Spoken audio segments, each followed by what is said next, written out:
Alrighty YouTube, another one of Kip's Clips. So some really breaking news. Justin Bieber just put one foot in front of the other. Back of the net. So came across this. I'll leave a link for Mary Greeley's channel down below. She puts out lots of current news and stuff. It's a really good resource. She came across the article on RT Spanish or whatever. And it's... Well, put out his score, but he married the every moment. Well, but you get the translate in. It's telling you how Russia has sent its most powerful ship. It's the most powerful aircraft carrier. Heads to the Mediterranean. This is almost. This was out at midday today. So this is just after the first day of disastrous talks in Geneva. One side, we want Assad out. The other side, Assad, I'm not leaving. Stalemate, they ain't going to agree. Something's going to have to get done. So I think Russia, and up until this point, they seem to have eased off on the Syria thing propaganda-wise. Especially on RT. I suspect now that Russia's came to the conclusion that Geneva 2 was a smokescreen, a decoy, a play for time, kicking the can down the road. I think that's coming more apparent now. I don't think the agenda has changed at all. So anyway, let's see what it's saying. Also, came across it on a couple other Ruskies. The Ruskies. Oh no, this is Israeli actually, sorry. This is an Israeli website. And that's the Ruskies ones, but it says it's coming out of Ireland. But it's Russia Beyond the Headlines. So this one gives a better overview. So the aircraft carrier Admiral Kuznetsov, Rangers used to have a player called him, called that, who heads the group of warships of the Russian Northern Fleet, sailed on Thursday to the eastern Mediterranean. The previous day conducted naval exercises involving helicopters. Now this is translates, so it's a bit pidgin English. The heavy cruiser aircraft carrier, one of a kind in the Russian Navy, sailed on Thursday from the western Mediterranean.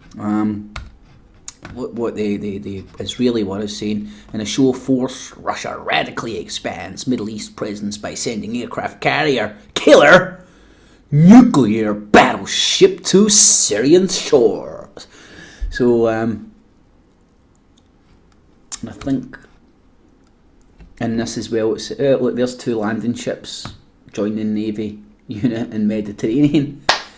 Russia ain't backing down over Syria, and this is cementing their position. I don't know what NATO, Kerry, Hague, Ban Ki-moon would have thought would happen between the Geneva communique and the Geneva talks. Did they think Assad would have been murdered by then, maybe? Did they think he could have been assassinated? And were they hoping he'd be out of the way and maybe not a problem when it comes to these talks? Who knows, but that ain't the case. Assad's still there. While Assad's around, and he doesn't just throw in the towel, the so-called opposition, which you need to go and look at what the Syrian, is it the Syrian foreign minister, the representative of the Syrian government at the Geneva 2 talks. I do try and be objective when I'm listening to people, but I don't know, the guy spoke so much sense. He made perfect sense to me. Ban Ki-moon was trying to get him to shut up. I'm like, hold on a sec. I'm staying in Syria, my fucking country's burning. You stay in New York and you're trying to shut me up. But, well, if we give you 25 minutes, you need 25 minutes. Ban Ki-moon, fucking... But anyway, I struck a chord, man. I think, I don't know, maybe not unprecedented, but I can't remember a situation like this before where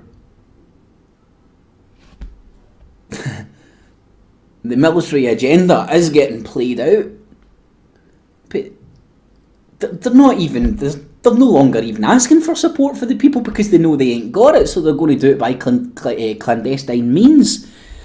There's no popular, so there's no way you would get support of the public of America for war in Syria.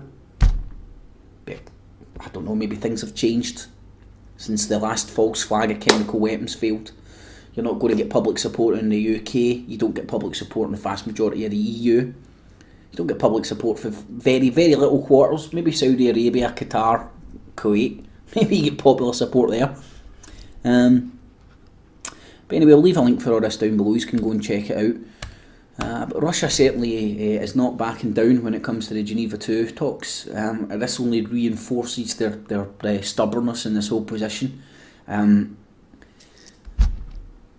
Its largest, most powerful aircraft carrier, sending it to the Meds is definitely a statement. Definitely a statement.